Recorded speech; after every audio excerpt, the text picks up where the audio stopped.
নারায়ণগঞ্জ ৩ সোনারগাঁও আসনের সংসদ সদস্য আব্দুল্লাহ আল কায়সার এমপিকে সার্বজনীন সংবর্ধনা দিয়েছেন নিউ ইয়র্ক প্রবাসী নারায়ণগঞ্জবাসী। নিউ ইয়র্ক তথা যুক্তরাষ্ট্র প্রবাসী নারায়ণগঞ্জ জেলাবাসীর আয়োজনে গত ১৮ এপ্রিল বৃহস্পতিবার সন্ধ্যায় হিলসাইড এভিনিউ জামাইকার আল আকসা পার্টি হলে এই সংবর্ধনা দেন। উক্ত অনুষ্ঠানের সভাপতিত্ব করেন এবং স্বাগত বক্তব্য রাখেন মুজিবুর রহমান এবং সম্মানিত অতিথিদের মধ্যে আমন্ত্রিত অতিথি হিসেবে খুবই গুরুত্বপূর্ণ বক্তব্য রাখেন নিউ ইয়র্কের কনসুলেট জেনারেল নাজমুল হুদা। অনুষ্ঠানে আরও বক্তব্য রাখেন নির্মল পাল, আব্দুল বারী আসাদ, সাইদুর রহমান শিমুল, বীর মুক্তিযোদ্ধা মতিউর রহমান, হুমায়ুন কবির তুহিন।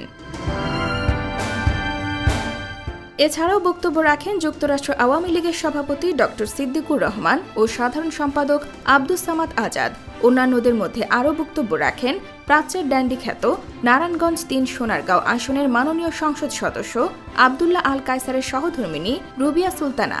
তিনিও সকলের প্রতি আন্তরিক শুভেচ্ছা ও কৃতজ্ঞতা প্রকাশ করেন।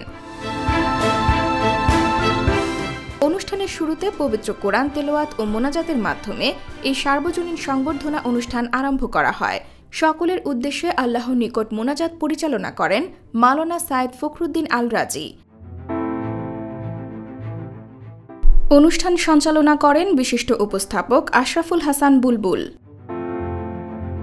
সর্বজনীন সংবর্ধনা অনুষ্ঠানে এমপি মহোদয়কে সম্মাননা ক্রেস্ট প্রদান করা হয় এবং ফুলেল শুভেচ্ছা জানানো হয়। এমপি তার বক্তব্যে সবার প্রতি আন্তরিকভাবে ধন্যবাদ ও কৃতজ্ঞতা প্রকাশ করেন এবং তিনি বলেন প্রবাসীরাও যেন ভোট প্রদান করতে পারে সেজন্য সকলের স্মার্ট কার্ড প্রয়োজন। আর এই স্মার্ট কার্ডের কার্যক্রম ও প্রবাসীদের বিভিন্ন বিষয় নিয়ে সংসদে কথা বলবেন তিনি।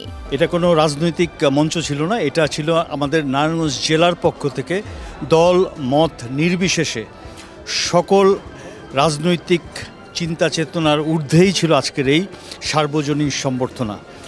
আমি খুবই সম্মানিত হয়েছি এবং এই ধরনের চিন্তা চেতনাটাকেই আমাদের সামনের পরিবর্তনকে, আমাদের মন মানসিকতাকে পরিবর্তন করবে এবং আমরা সকলে মিলে একত্রিতভাবে আমরা স্মার্ট বাংলাদেশ গড়ার লক্ষ্যে আমরা কাজ করে যেতে পারব। IBTV USA, new York.